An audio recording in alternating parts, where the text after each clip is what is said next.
Okay, I think we are live now. Let's see.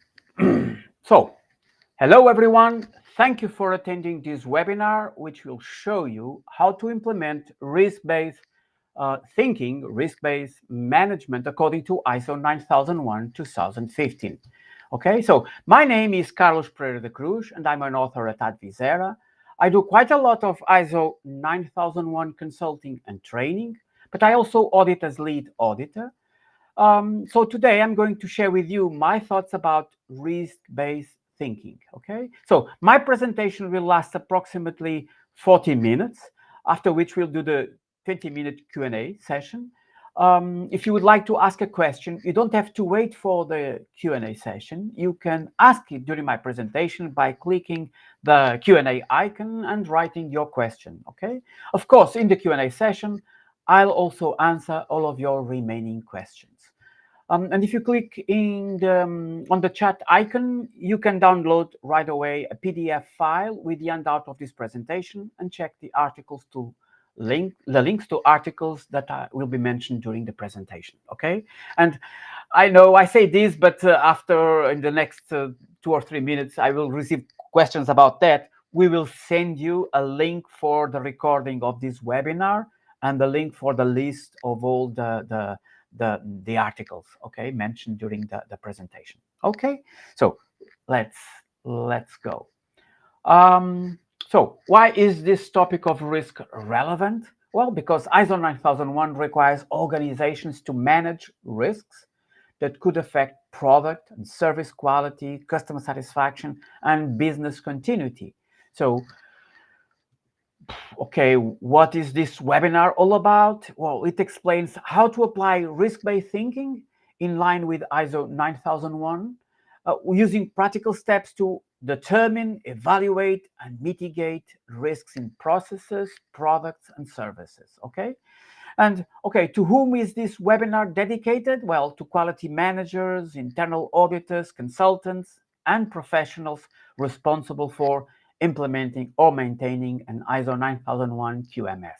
Okay, now let's see our agenda for today. So we'll talk about risk definition, then about the risk-based thinking process and where risk appears in ISO 9001. Then we will give some examples of risk-based thinking applications, so for the context, with products and services, and with processes, okay? Then we will think about documenting and evidencing the risk-based thinking. I will show you that normally the way we think about documenting and evidencing this risk-based thinking is very narrow, and there's a lot of other things that we normally don't think about as documentation and evidencing the risk-based thinking, and we do it. And finally, we will discuss, or I will present you the main challenges with risk management based on your emails with questions before this webinar. And by the way, I prepared 3 slides with customized answers to be presented during the Q&A, focused on 3 questions that I received, okay? I have other questions that I will receive during the Q&A, that I will answer during the Q&A, but the 3 of those questions, I thought that, well, let's do some slides here to customize, to give it a more robust answer, okay? So let's see. Let's bring to life with a real world example, okay? Using a simple and relatable scenario. So imagine you're working with a small or medium-sized manufacturing company, so a typical case in many industries. They rely on a few key suppliers to deliver critical components just in time. So start with an objective, an intended result. So the manufacturing company wants to deliver on time. And this is one of the things that I learned in the, I don't know, perhaps 5 years ago, that I didn't think about this. So whenever I think about risks and opportunities, I start with an objective. Okay, it's not doing. I have said this a lot of times. It's that the purpose is not to do the longest list of risks and opportunities. No, it's to write the most relevant, okay, list of risks and opportunities. So start with an objective, then, okay, think about what can go wrong, okay? So let's determine some risks. So, for example, supplier delays. So the team determines a clear risk, supplier delays. This could be due to transport issues, capacity limits, or even, we see this in the news today, the last weeks, or even geopolitical events. And in a lean operation, even a short delay can stop production. Okay, so we determine risks. What we do next is evaluation. So, for example, consider this as a high impact, medium likelihood. So the impact is high, a delay could stop production, delay deliveries to customers, and hurt reputation. But the likelihood is medium, so it doesn't happen often. But it's not impossible either, okay? So we need to consider. And then what we do is the mitigation. So we establish, for example, in this case, a secondary supplier. To mitigate this risk, they decide to qualify a secondary supplier. That way, if the primary one fails to deliver, they have a fallback ready. So this reduces the risk without significantly increasing operational complexity. Okay, so, but this is not enough. Okay, then we need to monitor. So the risk doesn't just go into a drawer, it's tracked every month during procurement meetings. The team reviews supplier performance and readiness of the backup supplier. This ensures the mitigation remains effective over time. So this example shows how risk-based thinking can be simple, pragmatic, and integrated into daily management practices, even in a small company. Okay? Now, based on this, let's go to the risk definition. So when discussing risks and opportunities, we should remember and explicitly mention expected results. I already spoke about this. So ISO 9000 defines risk as the effect of uncertainty. Okay, uncertainty is simply something we are uncertain about. There is doubt and we are unsure. By the way, this word uncertain is, for example, today in Financial Times is all over the Financial Times. So yeah, uncertainty. Then a note states that the effect deviates from the expected, positive or negative. The deviation can be positive or negative. So due to uncertainty, there might be a positive or negative deviation from the expected or intended results. And by the way, I prefer the ISO 31000 2018 definition of risk. Risk is the effect of uncertainty on objectives. So you have intended results, you have your objectives, and you have a plan. Great. And what happens then? Reality sets in, and what can happen between today and achieving the intended results. Now, I leave here a link for an article called How to Address Risks and Opportunities in ISO 9001 2015. Okay? So let's see now the risk-based thinking process. So risk-based thinking should be ongoing. It can't be done once a year and considered adequate. Okay, the best way to apply is through the PDCA cycle, which the standard recommends. So first, you should define the scope of risk-based thinking, RBT. So since this standard focuses on customer satisfaction, delivering a quality product or service, you must include all the processes and issues affecting those two, products, services, and customer satisfaction. We are still in the plan phase, and the next step is to select the appropriate methodology. So there are a lot of available methodologies. I will speak about some of them. And there is no single methodology that will fit all organizations, okay? So my advice is to do a little research and select the methodology according to the criteria that you find appropriate, okay? And you don't need to complicate things, okay? And so what we do, first thing is determine risks. The next step is, of course, to conduct the risk evaluation. So the best way is to include relevant people from your organization and get the most relevant information and data needed for the evaluation. Risk evaluation is best done as a team effort, not a one-person exercise. Once you determine unacceptable risk, watch what I said. Once you determine unacceptable risk, and there is no universal objective way of evaluating risks and their tolerance. It is up to your own organization to define what is acceptable and unacceptable.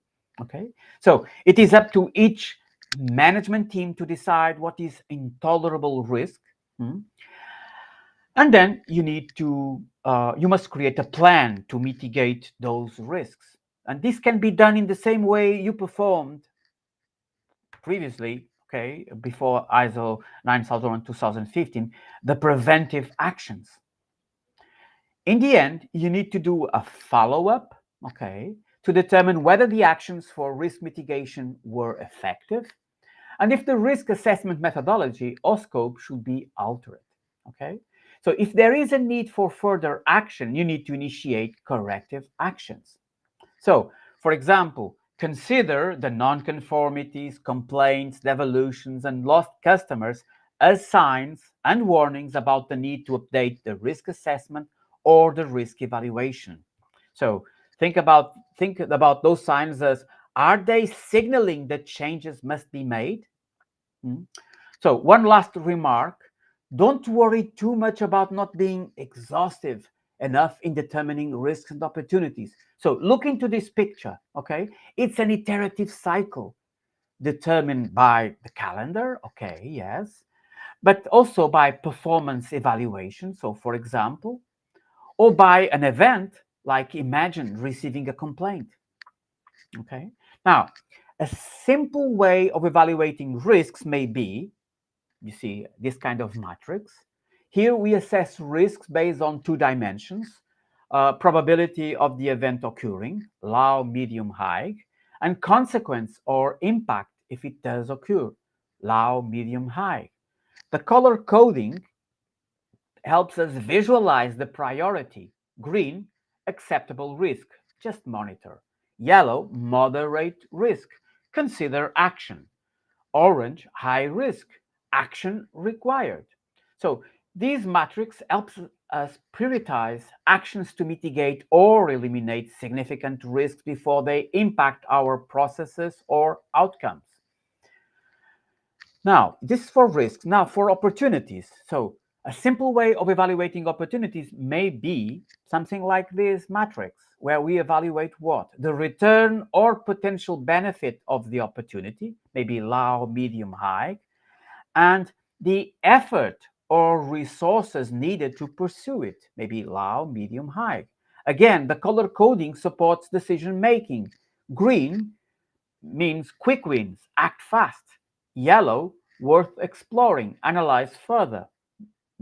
Should we do something? And orange, high effort, only pursue if strategic. So high effort and low return, only pursue if strategic. So this helps us focus not just on reducing threats, but also on capturing opportunities that can improve quality, performance, or customer satisfaction. And by the way, can you see the difference between risks and opportunities? With risks, something bad can happen or may happen if you don't do anything, okay? With opportunities, if you do something, you will make some effort and it's not sure that something good will happen, okay? Now, I leave here links for 4 articles, diagram of 4 steps in ISO 9001 risk management, how to identify risk significance in ISO 9001, how to identify risk controls in ISO 9001, and an older one, but okay, we still keep it here, risk-based thinking replacing preventive action in ISO 9001-2015. Now, let's see 2 questions here. One from Lydia. Lydia asked, what criteria should be used to evaluate the severity and likelihood of identified risks? Well, severity and likelihood should be evaluated using clear objective criteria such as impact on product quality, on compliance, on customer satisfaction, or business continuity. No, okay, so severity. The other one would be frequency of occurrence, past incidents or process vulnerability, so the likelihood. So, and that's what I use here. So a defined risk matrix to ensure consistent evidence-based evaluation. Okay. Now, another question is from Rex, and Rex asked, since we've implemented management systems based on ISO 9001, is failure to implement risk management an automatic non-conformity? Can license or can certification be revoked? Who should be the in charge or responsible for risk management systems in an organization? So first, is failure to implement risk management an automatic non-conformity? Yes, if risk-based thinking is not demonstrated as required by clause 6.1, it may lead to a non-conformity during an audit. So can this lead to the certification being revoked? Not directly, okay. However, repeated or major non-conformities can lead to suspension or withdrawal of ISO 9001 certification, which may affect licensing directly if required by regulators or clients. And the third one, who should be in charge of risk management system in an organization? Well, top management is accountable, but operational responsibility is typically assigned to the quality manager or a risk coordinator, supported by process owners across the organization. Okay.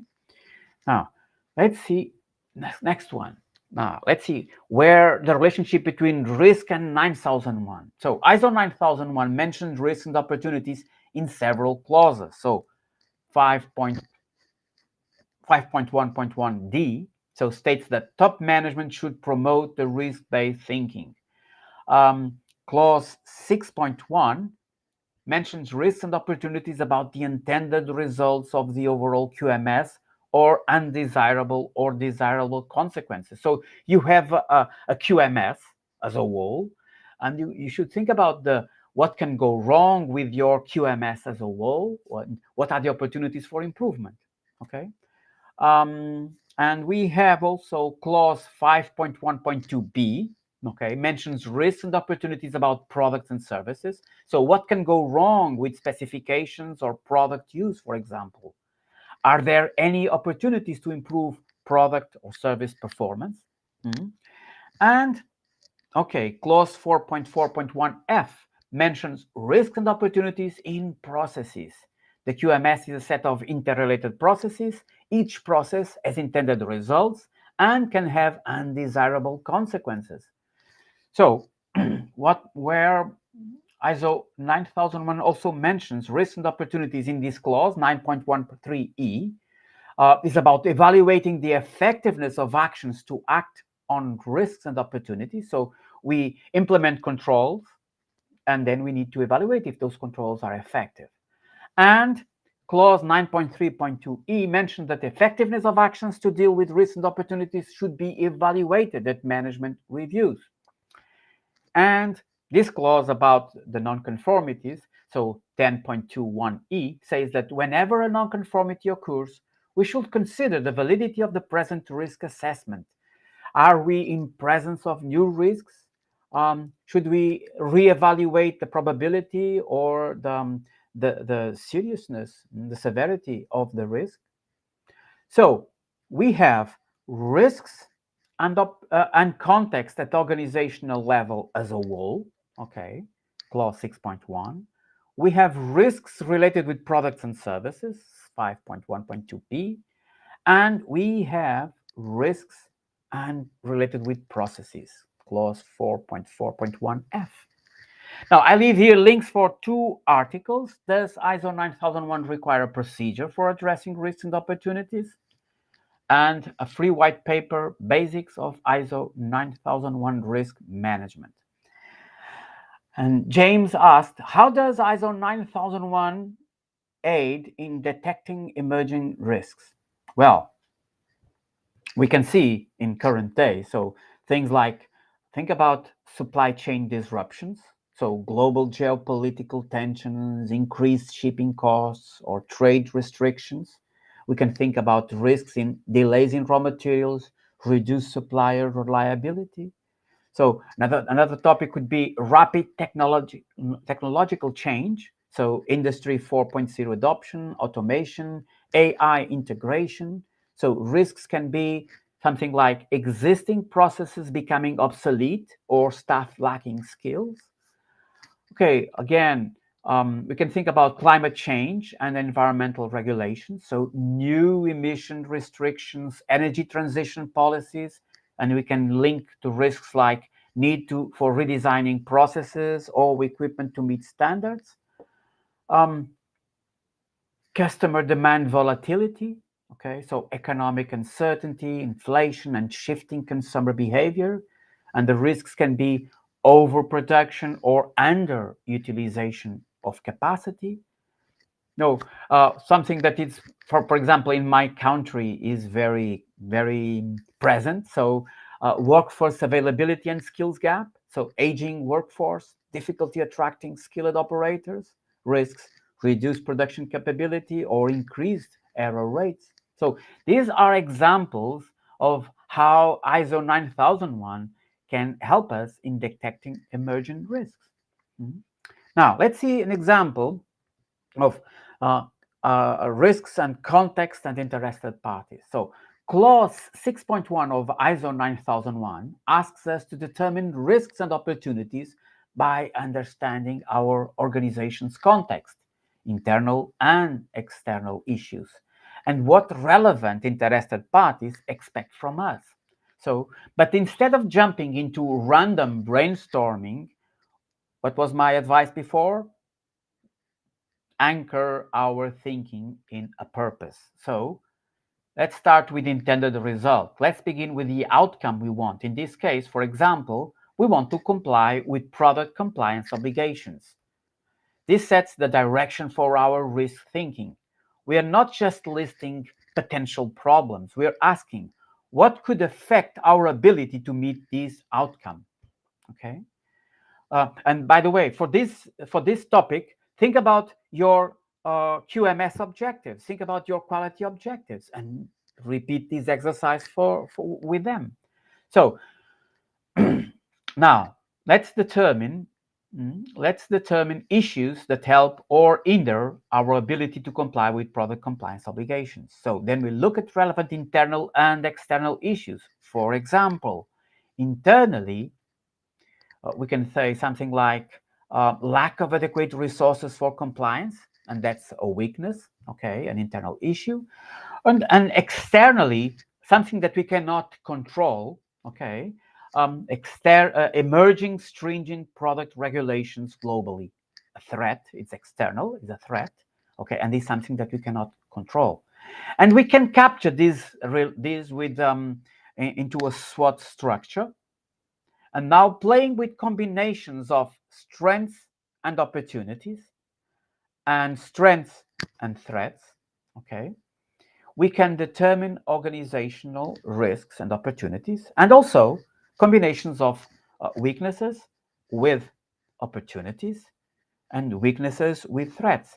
Something like this, for example, for the weaknesses is what are the weaknesses that make it difficult for us to take advantage of the opportunities in the outside world, okay? Or what are the weaknesses that can combine together with threats and make our life or the life of our organization miserable, okay?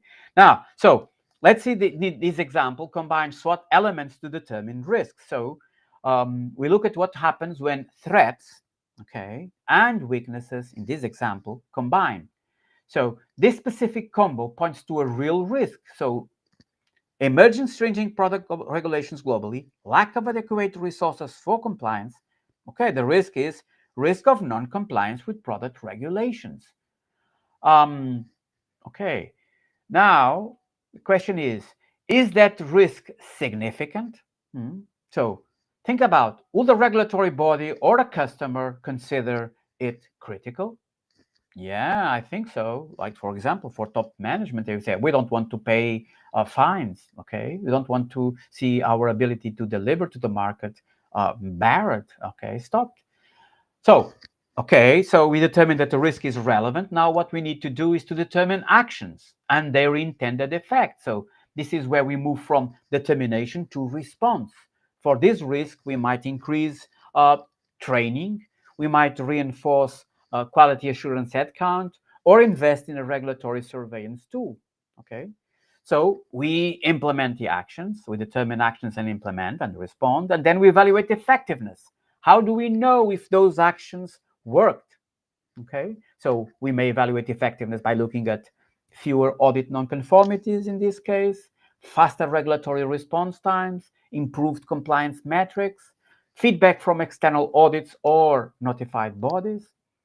We should also review whether the risk level has decreased in our risk register. So update our risk register, okay? Now, so about this exercise or this example, let's see some key takeaways. Let's wrap up this part, okay? So the key points. First, always start with the intended result. What are we trying to achieve? That's our anchor, okay? In our example, it was comply with product compliance obligations. This gives us a purpose-driven lens for determining risks, okay?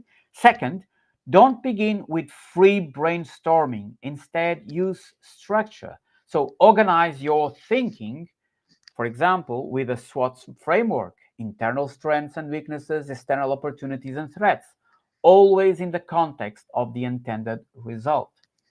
So third, use combination of issues to determine meaningful risks and opportunities. For instance, a weakness like under-resourced compliance combined with a threat like tighter global regulations helps reveal a real risk, non-compliance with product laws. So we determine risks and opportunities. Now, what comes next? Prioritize. Ask, is this risk relevant? Is this opportunity relevant, significant? Would our customers or regulators care? If the answer is yes, then it deserves attention. And finally, taking action is only half of the job. We must also evaluate effectiveness, the results. That means asking, did the risk level go down? Are the outcomes improving? Are compliance targets being met? That's how we close the loop. Now, let's see a question here. Am asked how to evaluate the effectiveness for action taken on a SWOT analysis. Well, to evaluate the effectiveness of actions taken from a SWOT analysis, measure whether the risk level has decreased, okay, and whether intended results are being achieved. So use indicators like nonconformities, audit findings, process performance, or stakeholder feedback, okay. Now, let me see. I say use indicators like nonconformities, okay? But nonconformities is about something that happened, okay? But the beauty of risk, the risk-based thinking or the risk approach is we are always thinking in terms of future. Okay, so we use the nonconformities as an indicator of the situation. Does the situation improved or not? But we always think about the future, about preventing future situations, okay? Now, let's see now the opportunities, okay? Opportunities are positive deviations from expected results. So, for example, think about demographic evolution. Demographic evolution aligns with the rise in chronic diseases. Also, more and more people are used to working and interacting with online screens. So this can be seen as an external issues, an organization can take advantage, can exploit. So working together with expertise in medicine and in brand notoriety, okay, an organization can work to serve more customers without investing in facilities. How? Well, through telemedicine, okay. So you see here what an opportunity together with the strengths, gives rise to a potential opportunity. So, or in a world with more uncertainty with demand, okay, a threat, where customers delay decision until the last moment, an organization can use spare capacity, okay, or partner with others to offer a more flexible service with a reduced time to serve customers or potential customers, okay, an opportunity. And by the way, okay, to distinguish opportunities arising from the context analysis, so demographic evolution is something that the organization cannot control. This is a kind of language, we use the same word, opportunities, but we cannot control that one. But this one, okay, serve more customers through telemedicine, okay, is something that we can control. It will only manifest if the company does some work, okay? So we will do some investment, an effort, and we need to check the return. Is it worth the effort? What could be what could the return be? Well, now about products and services. Okay, so customers' complaints and devolutions are essential signs of risks with your products and services. So your quality control activities can detect non-conformities, and this is a manifestation of one or more risks that your organization should consider and care about. Lost customers are another sign of risk with the products and services that should be considered. Whatever your organization can do to improve its competitive advantages is a potential source of opportunities that can be used. So, for example, an IT service provider offers cloud storage solutions to business of varying sizes. Okay, so ensuring consistent data retrieval speed is critical for customer satisfaction and competitiveness in the cloud storage market. So this is fundamental. So an expected result for a service feature can be this one: high data retrieval speed within specification limits. Now, what can be a risk? A risk can be we can use different data centers that makes data retrieval speed variability much wider. Okay, so we can transform this into an opportunity, something like, okay, we can separate high-speed data retrieval services and sell them at premium price for performance-sensitive clients, not for every client, but for performance-sensitive clients. So now your organization should evaluate risks and opportunities and decide whether to act and what to do. And remember, the risk-based thinking is never about reacting. Of course, you look into the signs, but it's not about reacting. It's about preparing for the future. Okay? And, okay, the last topic is risk and processes. So when determining risks and opportunities around processes, I'm always trying new methods that can be seen as more natural and effective by organizations. So I can use a brainstorming session about what can go wrong in a process. I can use a flow chart, okay? I can use failure mode and effect analysis. I can use hazard analysis and critical control points, or I can use fault tree analysis, okay? And ask what can go wrong or what can be improved in a particular process. Okay, so I leave here a link to an article called "What is Failure Mode and Defect Analysis and How to Apply It in IATF 16949." Serjan, so you have a question. Kindly give insight on risk assessment using failure mode by computing for the severity, likelihood, or detectability. I think you can find here in this article and the other one, the previous article that I mentioned about failure mode and defect analysis, you can find some a formal answer to your question. Okay. Another question is from Bai: how to facilitate an failure mode and effect analysis so that it is less time consuming. So how to facilitate failure mode and effect analysis so that it is less time consuming. So we want to be efficient without compromising effectiveness. Okay, so you can follow these steps. So prepare in advance. So pre-fill known steps, functions, and potential failures before the session. Focus on critical areas, so prioritize high risk or high impact processes. Don't analyze everything at once. Limit the team size. Okay. Yesterday I was in a meeting or in a working meeting. We were 4 people, and normally with about that topic we work with 7 people. It was so different because only the four people, 4 motivated people, the work was much more effective, much more efficient. Okay, so limit the team size. Use a facilitator, so a neutral person to guide discussion, keep time, and avoid detours, avoid tangents. Apply a standard severity occurrence matrix.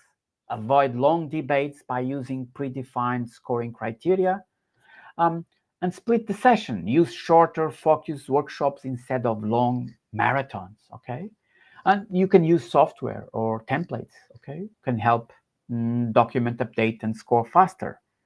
So efficiency comes from structure and focus, not from skipping steps.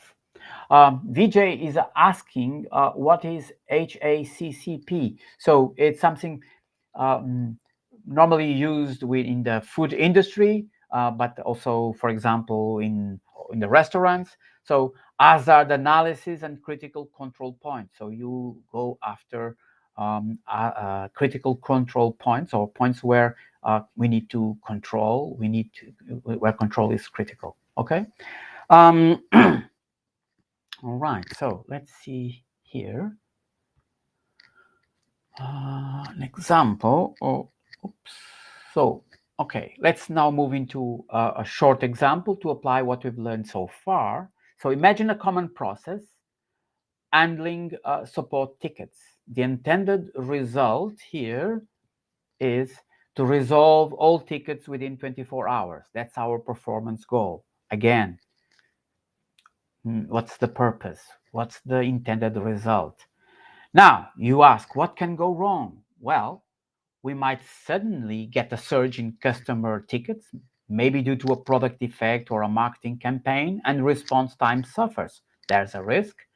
Another risk is losing experienced staff, critical staff, and new team members might take longer, or there could be gaps in knowledge.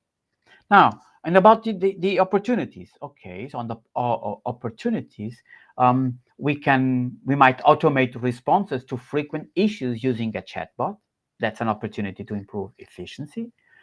And by analyzing ticket content, we might spot trends that help our product team prevent future issues altogether, turning feedback into improvement. Okay, so let's see an example.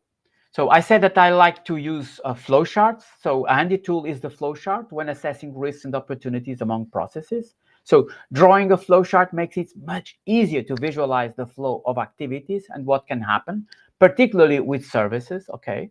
So first, consider the purpose of the process and the expected result, and then ask what can go wrong or what can be improved. So in this example, our manufacturing order process starts when the production manager gives a production order to a production operator. The production operator starts production and records information in the production order. Then the production operator packages the parts and delivers them to the warehouse. Now, then ask your team, what can go wrong? Think about it and write your answers in sticky notes. What can go wrong with our intended results? Okay, or what undesirable results can come out of this process? And okay, you use sticky notes and you can think of things like unavailability of raw materials, no worker to operate a machine, power failure, machine breakdown, lousy quality raw materials, wrong machine settings, produced defective parts, insufficient productivity level, wrong package.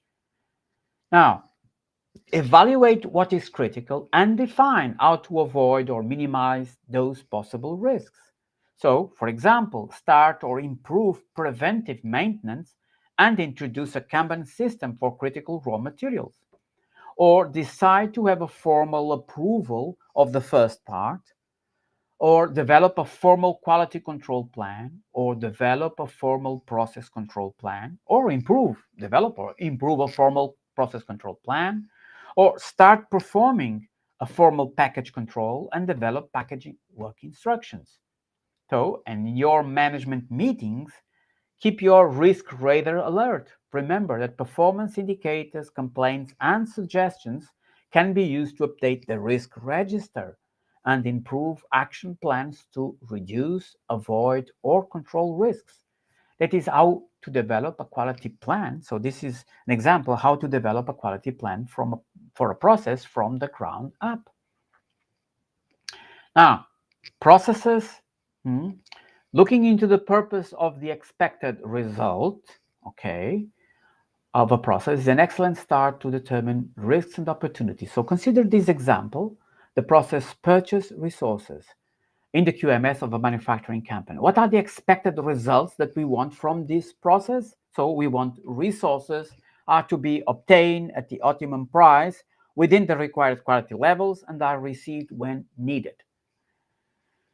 And also, we want resources. We want resources purchases are to be authorized and within prescribed budgets. Now think about the risks. What are the risks? We can think about what can go wrong, what can prevent the process from meeting the expected results. And you can think of overpaying for items purchased, poor quality and late deliveries, vendors selected inappropriately, buying more than it is needed, unqualified or illegal vendors are used. These are risks. And what about opportunities? Well, you can think about develop strategic partnerships with key suppliers, or implement an automated procurement system, collaborate with suppliers on continual quality improvement initiatives. So yeah. So think also, this kind of example, based on the expected results, how we can develop risks and opportunities. Now, let's see some examples of documenting and evidencing the risk-based thinking.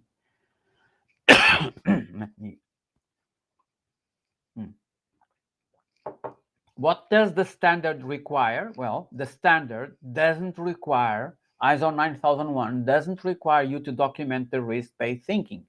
It's entirely up to you. However, applying risk-based thinking will depend on your chosen technique. So in the case of a small organization, you will probably demonstrate it to the auditor during the interview when she asks about risks in your industry and your organization and how you deal with them. In the case of a bigger and more complex company, you'll probably choose some more complex technique, which will require a procedure to explain how you apply it along with the necessary records. Well, then, acquiring evidence of a risk-based thinking approach is more of a headache to auditors than the company itself. As I've said before, you can do an interview and see if the company management applies risk-based thinking. Then write in your report that they demonstrate the risk-based thinking during the interview with the management. So look into this picture, look into the yellow ones, Preventive maintenance, Kanban system, quality control plan, process control plan, approve the first part, this practice, package control. These are examples that evidence or document or evidence the application of the risk-based thinking. So why do we have preventive maintenance? To minimize the risk of having a machine breakdown. Why do we do process control plan? Because we want to control the efficiency, the effectiveness of our process. So this is an example. It's just not, normally when we think about documenting and evidencing the risk-based thinking, the risk management, we think about procedures and or risk register. You can follow an example like this one. Well, you'll find all these risk-related documents in our ISO 9001 Premium Toolkit. Let me show you what it looks like. So something like this. This is the list of all the documents in our ISO 9001 Premium Toolkit. So here we have this one. So I will see these two: procedure for addressing risks and opportunities, and the appendix, registry of key risks and opportunities. Let's see here. So this is a Word file, completely customizable. Okay, so let's see here. We have the identification of risks and opportunities, methodology for evaluation, determine the level of the risks, the impact, the probability, criteria for determining key risks and opportunities, the significance, the relevance, actions, so the controls, evaluation of the actions, hierarchy of actions. So let's see, for example, evaluation of impacts, probability of occurrence, for risks and for opportunities, the criteria. Let's see, hierarchy. So we can do what? Transformation of risks into opportunities, avoiding risks, risk mitigation, risk acceptance, and examples. As an example of a registry, okay, we have this one. So for example, this is an Excel file, so you can customize these to your organization. You can add columns, you can remove columns, but okay, source of risk, opportunity, description, impact, probability, significance, actions, and then evaluation date, evaluation results, to evaluate the effectiveness, okay? So you can see the details of this toolkit here, so I leave here the link, okay? Okay, now Carol asked, let me see here. Carol asked, how do I write the risk assessment report after conducting a risk analysis? So ISO 9001 does not require a formal risk assessment report, but documenting your analysis can add value. Yeah, I recommend, as a consultant, I recommend organizations to do that. So a useful report should briefly describe the context, list, like in that example, risks and opportunities, evaluation, actions if needed, how effectiveness will be monitored. Yeah, keep it simple, focus on supporting process control and improvement. Rebecca asks, do we have to purchase the toolkit in order to access the Word document? Yes, but you can buy just one document. You don't need to buy the whole toolkit. Okay, you can pick and buy the documents that are more relevant to you right now. And Godfrey asks, what next then after having the risk-based thinking, having the intended results, then identify risks and opportunities? What next, or what is the significance of this journey? So, okay, so we determine the risks, and what we do is we evaluate if we need to do anything, okay, if we need to apply some kind of controls, and we apply controls. And if we decide to apply controls, okay, we apply controls, like this yellow, okay, these are examples of controls.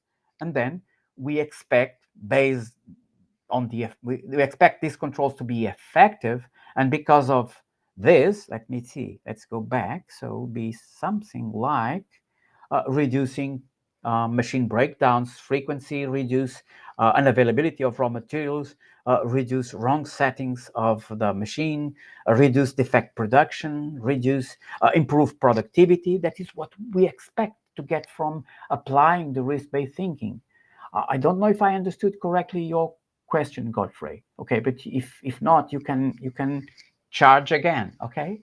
Now let's go to the. I'm a little bit late, but okay. Let's go to the main challenges with risk management. So based on the questions that I received before this webinar, these are the main challenges for those working with risk management.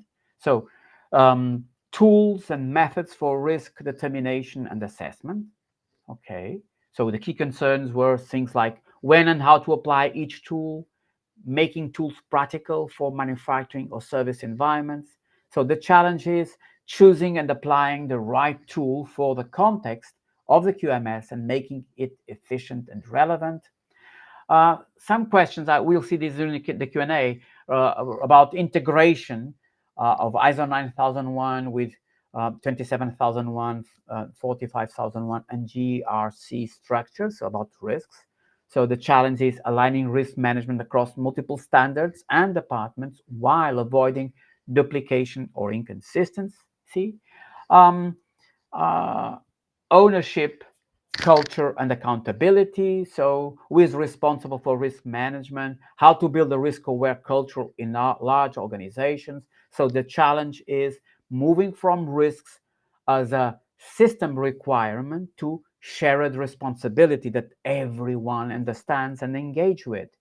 And the last one is about, documenting and communicating risk effectively. So reporting, documentation, and templates. So the challenge is defining clear, useful, and standardized ways to document and report risk within the QMS.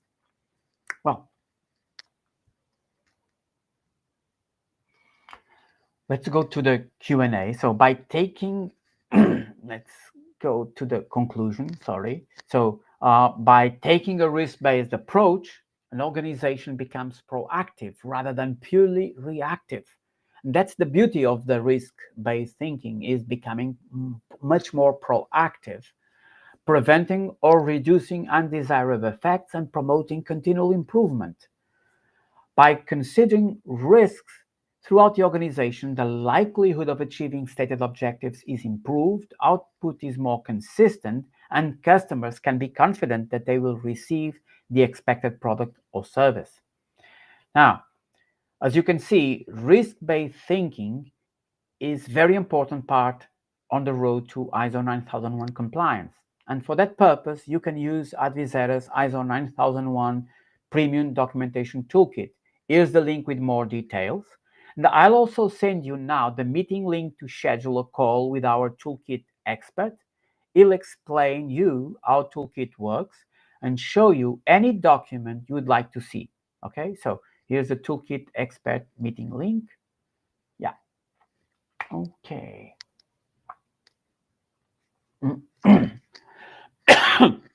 So,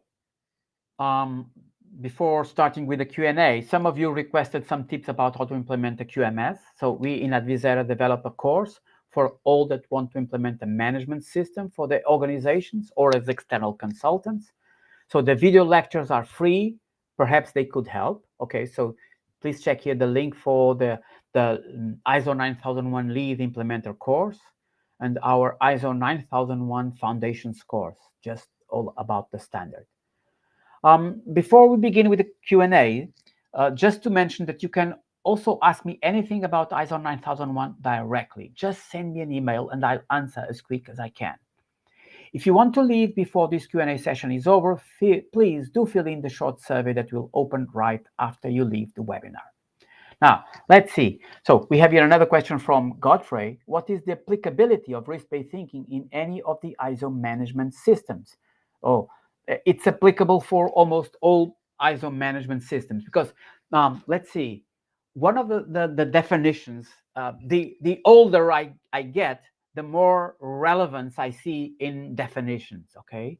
And when we think about management system definition, we see something like establish a strategic orientation, establish a policy, translate that policy into objectives, and then work to achieve those objectives. Okay, so our management system exists to achieve objectives. And because there is uncertainty, there may be some forces that can hinder our ability to achieve the objectives, so risks. And there may be some opportunities that can help us achieve the objectives. So basically, we can apply risk-based thinking to almost any ISO management systems with this approach. Okay. Now, Mark asked, how does ISO 9001 risk management differ from ISO 45001, 27001, and 14001? Are all of these adopting the context of ISO 31000? Well, ISO 9001, 45001, 27001 all apply the risk-based thinking, but differ in scope. 9001 focus on risks to product, service, quality, and customer satisfaction. ISO 45001 addresses risks to occupational health and safety. 𝗂𝗏𝗏𝗏 manage risk to information security. None of them fully adopt ISO 31000, but they are aligned in principles using context, risk determination, evaluation, and action without requiring a formal ISO 31000 framework. Okay, please check this article, similarities and differences in risk management in ISO 9001, ISO 31000, and ISO 27001. Now, we have here a question from Lydia. Lydia asks, what are the most effective tools, SWOT, PESTLE, failure mode effective analysis, for determining risks in a QMS, and when should each be used? Well, the most effective tools for determining risks in a QMS are, well, I think, it's my opinion, SWOT, used to identify strategic risks and opportunities from internal, external context. The PESTLE analysis is to determine external factors, or so external issues. Okay. Failure mode effect analysis can be used to assess process level risks and prioritize actions based on severity, occurrence, and detection. So each tool fits different layers: strategic, SWOT and PESTLE, and operational, failure mode and effect analysis. Another question is from Muhammad. Muhammad asks, how to incorporate day-to-day operational activities risks in QMS? Well, you can incorporate day-to-day by linking them to key processes, identifying what can go wrong, assessing the impact, defining controls. Document them in procedures, monitor through KPIs, and review regularly in management reviews. Another question is from Sunil. Does the health risk include the risk assessment in QMS?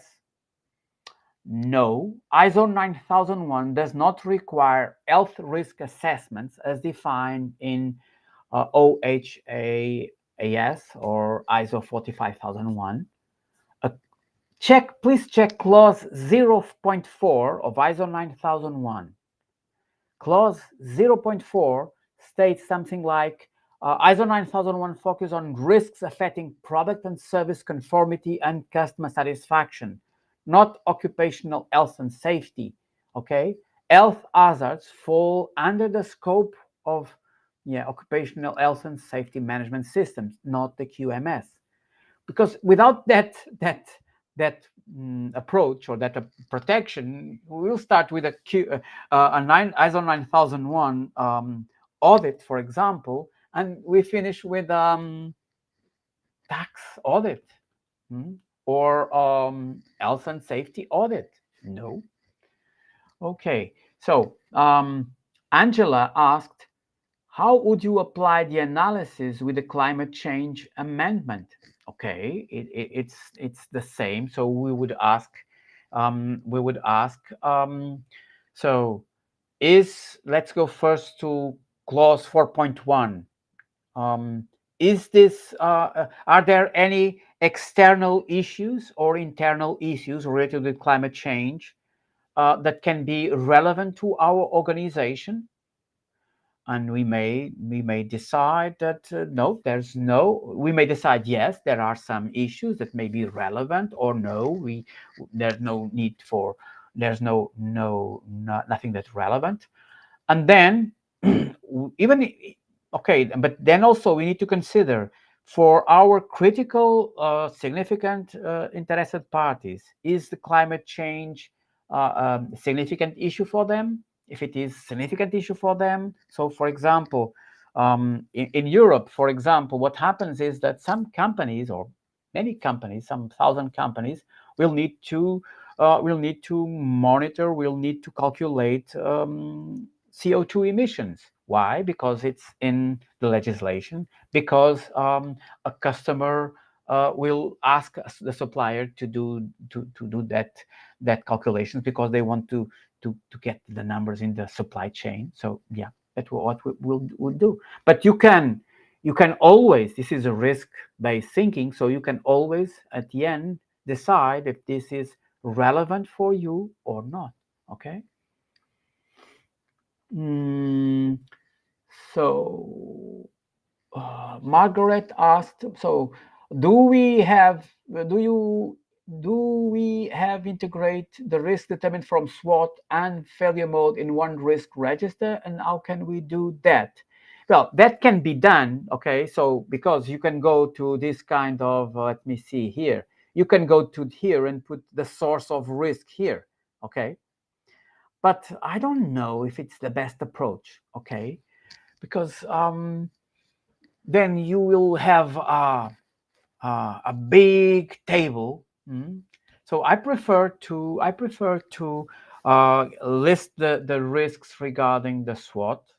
Okay, having another one for the product or service, and another one for the processes, because it's more manageable. Normally, different people working with those risks and opportunities. So, for example, the SWOT normally with top management, the failure mode with process owners. So it's I prefer not to mix things, but you can do it. Okay. Abid asks, those can we call the risk management ISO 9001 as administrative risk, not as a technical risks? No, it's more than just administrative risks. It's also technical risks, like for example,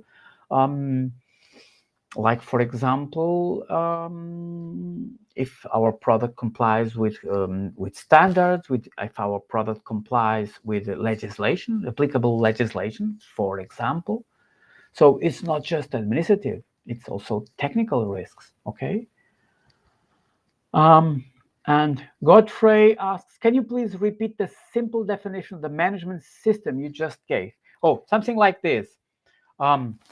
The management system definition, for years and years, I read a definition. It enter here at 100 kilometers per hour and leave here at 200 kilometers per hour. And one day I read and said, wow, this is powerful stuff. I never saw this before. So it's something like this. A management system, okay, it's a system to establish a policy. What is a policy? Policy is strategic direction, strategic orientation. So a system to establish a strategic orientation, translate that strategic orientation, that is all at the end of the day, just words, translate that into specific requirements, so into objectives, okay, performance objectives, and then work to achieve those objectives, because the company that we have today delivers today's results. If we want to deliver different objectives in the future, we need to have a different company. So what kind of changes, what kind of transformations we need to do, not in the whole company, but in certain critical areas of the company in order to achieve those objectives. Okay. Now, let me see here some more questions. So before this webinar, I received this question.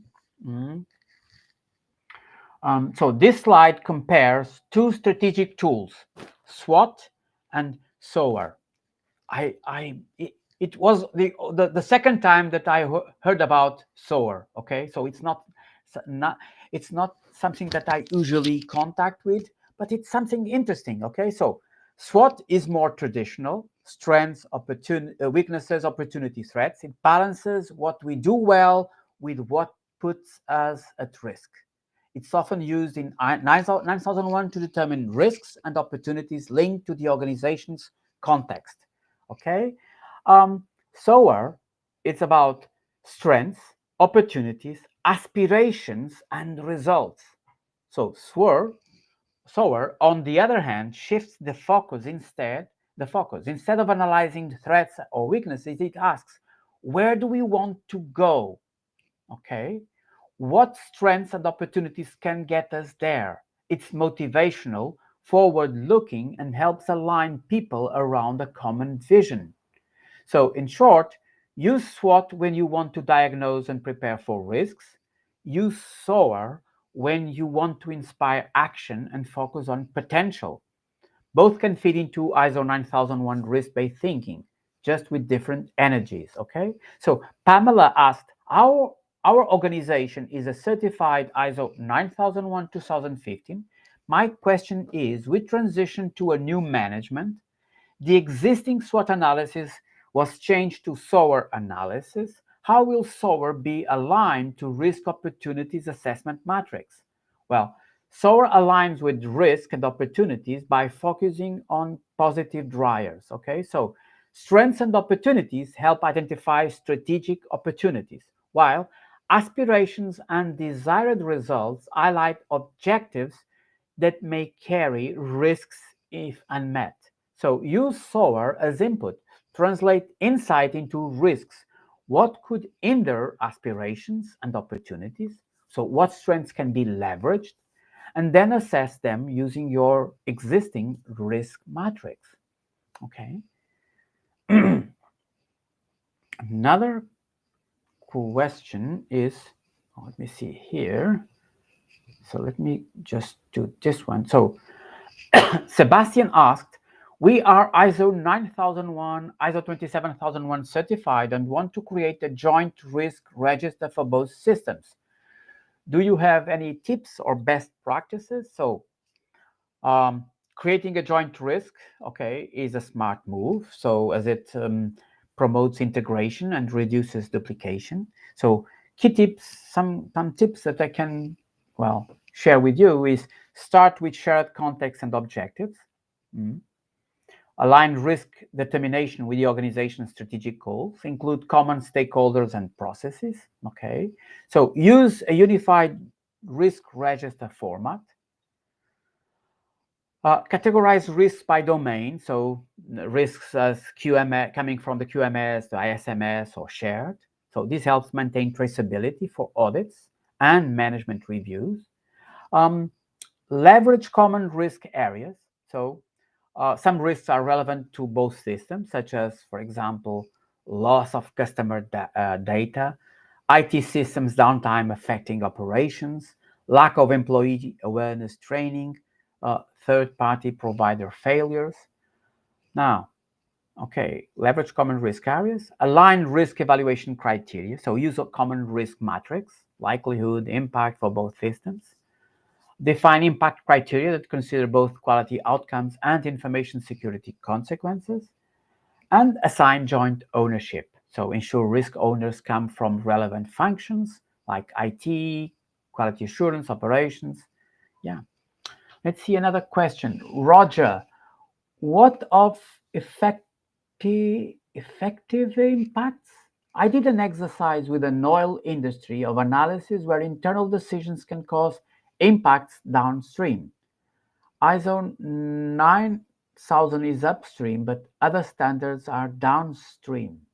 Therefore, there is a case that 0.4 can imply that ISO 9001 decisions, especially finance and purchasing, are often the root cause of environmental and health and safety problems.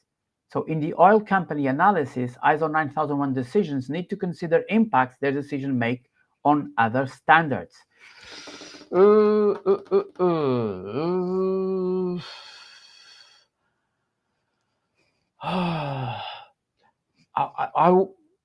I would think about perhaps there may be a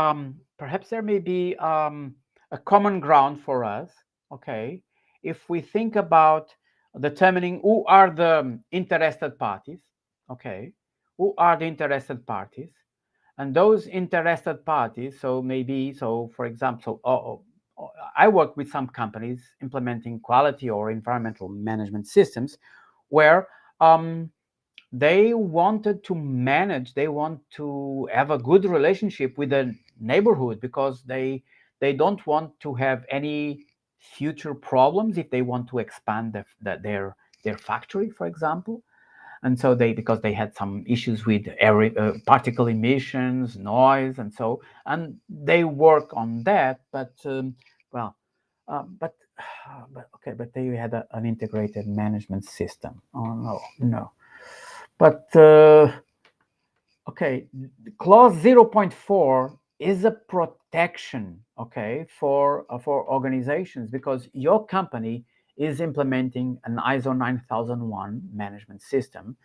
And when you want to get certified, okay, you want to be sure that the certification audit is about 9001, is about quality, is not about if you are complying with finance requirements. They may be very relevant, very important for the business, okay, but the issue with 9001 is compliance, okay, compliance with the 9001 requirements. Well, okay, I think this may need some more information. I'm not very used to work with oil industry, but I would be careful with mixing requirements for other standards when I'm just working with ISO 9001.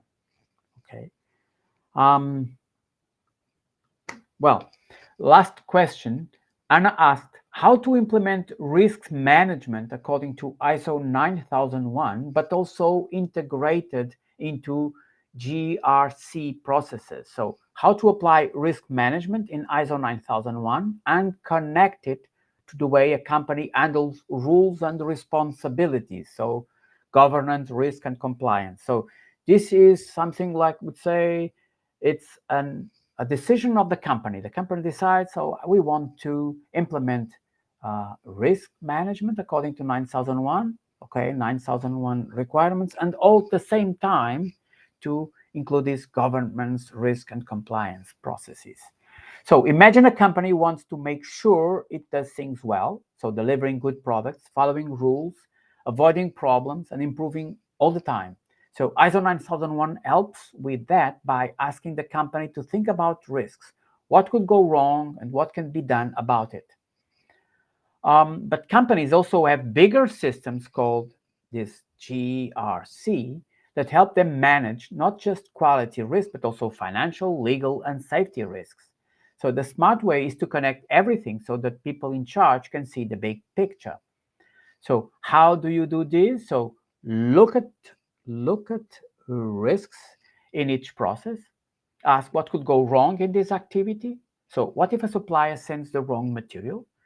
Use the same method for all risks. So rate each risk. Is it likely? How serious would it be? Use the same system the company uses for other types of risks, like legal or financial risks. Assign responsibilities. Make sure someone is in charge of its risk, someone who knows that part of the business. Share the results. Put the quality risks into the company's bigger risk system so leaders can see all risks together and make better decisions. And keep checking. When the company plans new projects, make changes, or tries to improve, it should always ask, what risks do we need to think about?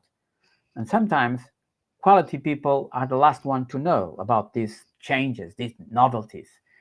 And okay, and write everything down. Keep records of risks, what's being done about them, and who is responsible. So it's a way of trying to complement those, integrating those things. Okay, so let's see here. Oh, the last one. How do we best create, oh, I'm too late. How do we best create a risk culture across a larger organization in which everybody understands their role in risk management? Well, this is a question from Katerina, okay? So what I will give you first is the standard answer, okay? To create a strong risk culture in a big company, everyone needs to understand that managing risk is not just for the bosses, it's everyone's job. So here's how you can do it. Start from the top. Leaders must show that risk matters. They talk about it, act on it, and make time for it. If the leader takes it seriously, others will too. Make it part of everyday work. So risk management isn't something separate. People should ask simple questions every day like, what could go wrong? What should I do if it does? How can I prevent it? Train everyone. Give clear, simple training so that every person from office staff to factory workers understand what risk is, why it matters, and what they're responsible for. Encourage people to speak up. Create a safe space where people aren't afraid to say, I think there's a risk here. Okay, this process feels unsafe or unreliable. So everyone should feel part of the solution, celebrate good risk decisions, and keep it simple and practical. Okay, but now I would like to tell you a small story. So about 15 years ago, I helped a quality management system in a company. One of the managers told me how hard it was to get people to properly fill out system forms. So he was constantly reminding them, correcting them, pushing for commitment. Then something surprising happened. One day, he put coins into the office coffee vending machine and nothing. No coffee, no refund. A colleague said, "Oh, just fill out the form. They'll refund you." And what he realized, it was that hidden on the top of the machine, there was a dusty little miserable form, okay? And it was perfectly filled out every time. So without training, no reminders, just that everything was there. And he asked, why? Why I cannot make people fill out the forms of the quality management system correctly, and here everything is correctly written. So why? Because that form was about their own money, their own loss. It mattered to them. And that's when it clicked for him and for me. People engage not just because they're told to, but because they see how it connects to their own life, their own safety, their own well-being. And from then on, we shift the way we talked about risks. We stopped saying, you must fill this out, and start saying, this could protect your life. So we try to start always with in this case, with the safety, because it's their own life. We stopped training for compliance and started communicating for meaning. So that's a way of approaching things. Okay, now so our time is up. Okay, I think I've covered all your questions. Thank you very much for your questions. So let's just a few words. As I mentioned, this 1-hour webinar was intended to give a general idea about risk management. So I would like to remember, you can ask me anything about ISO 9001 directly by email. You can also download this presentation deck from our website, or take a look at video tutorials and documentation templates. We'll send you the email with all necessary links, okay? Finally, if you join this webinar through Zoom, you'll see a short survey. So I would kindly ask you to spend a minute to fill it in, okay? The recording of this presentation will be available in a few hours. You'll receive a link to the recording. If you joined the webinar through LinkedIn and YouTube, you'll receive a link to the short survey now, and the link to the presentation we post on your event page in a few minutes. That will be all. Thank you for your participation, and I hope you enjoyed this webinar. Have a nice day.